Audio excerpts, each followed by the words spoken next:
انسان اپنی اس زندگی میں ماں باپ کے ساتھ، بہن بھائیوں کے ساتھ، بیوی بچوں کے ساتھ، اساتذہ اور طلباء کے ساتھ، بڑوں اور چھوٹوں کے ساتھ، ہمسایوں اور دوستوں کے ساتھ، کاروباری شرکاء اور پارٹنر کے ساتھ، اور لین دین کرنے والوں کے ساتھ، میل جول والوں کے ساتھ، کئی قسم کے لوگوں کے ساتھ متعلق ہوتا ہے۔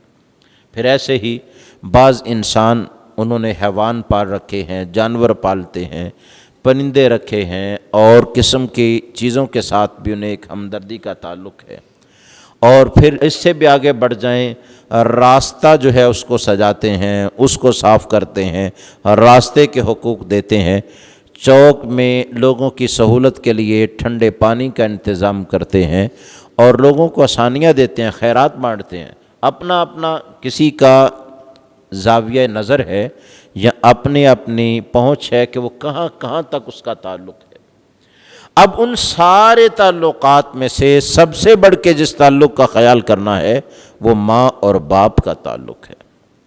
اسی بات کو واضح کرتے ہوئے صحابی رسول نے آقا علیہ السلام سے سوال کیا، قربان جائیں ان صحابہ پر جن کے ایک سوال کے جواب میں اور اس کی برکت میں قیامت تک ایمان والوں کے لیے مسئلہ حل ہو جاتا ہے۔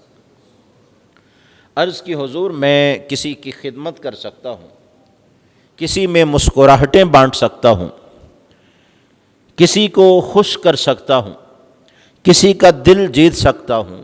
من احق بحسن صحبتی یا رسول اللہ، اے اللہ کے رسول، کائنات کے ہزاروں لاکھوں کروڑوں اربوں انسانوں میں سے اگر میں کسی کے ساتھ حسن سلوک کرنا چاہوں، میرے حسن سلوک کا سب سے زیادہ حقدار کون ہے؟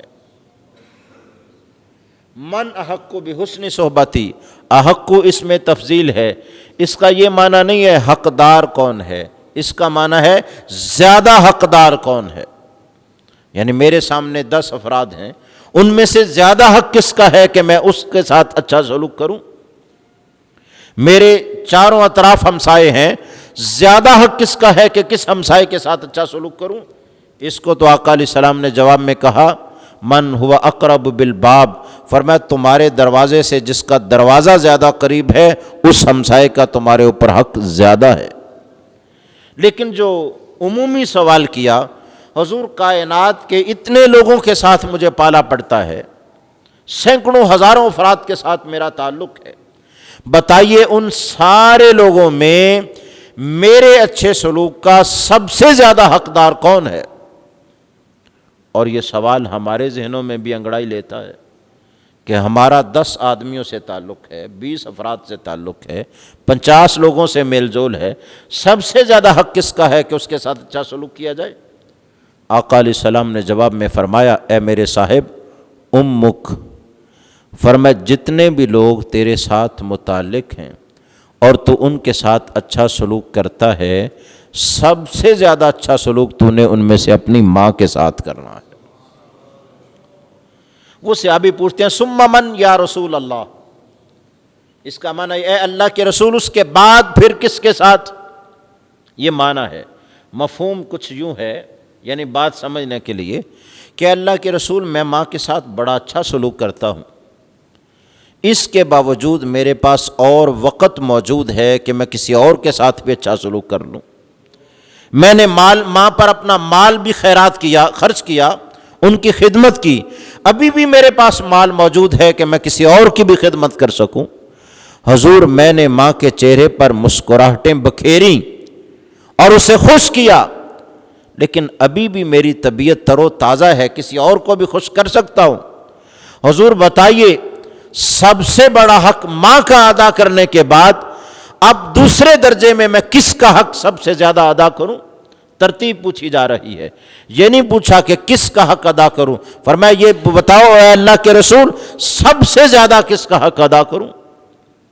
آقا علیہ السلام نے جواب دیا، فرمایا امک، فرمایا دوسرے درجے پر بھی تجھ پر تیری ماں کا زیادہ حق ہے، تو اس کا دل جیتے، اس کی خدمت بجا لائے، اس کی مالی خدمت کرے، اس کی جسمانی خدمت کرے، تجھ پر ماں کا حق دوسرے درجے پر بھی زیادہ ہے۔ اس صحابی نے پوچھا ثم من یا رسول اللہ، اے اللہ کے رسول صلی اللہ علیہ وسلم، دیکھیے ہمارے لیے بات کتنی کھل رہی ہے، واضح ہو رہی ہے۔ عرض کی حضور دوسرے درجے میں پھر میں نے ماں کے ساتھ بڑا اچھا سلوک کیا، اب میرے پاس اور بھی وسعت ہے، ابھی اور وقت ہے کہ کسی کا دل جیت لوں، کسی کے ساتھ ہمدردی کروں، کسی کے ساتھ مہربانی کروں، کسی کو خوش کروں، کسی پر مال صرف کروں۔ تو حضور تیسرے درجے میں حق کس کا ہے؟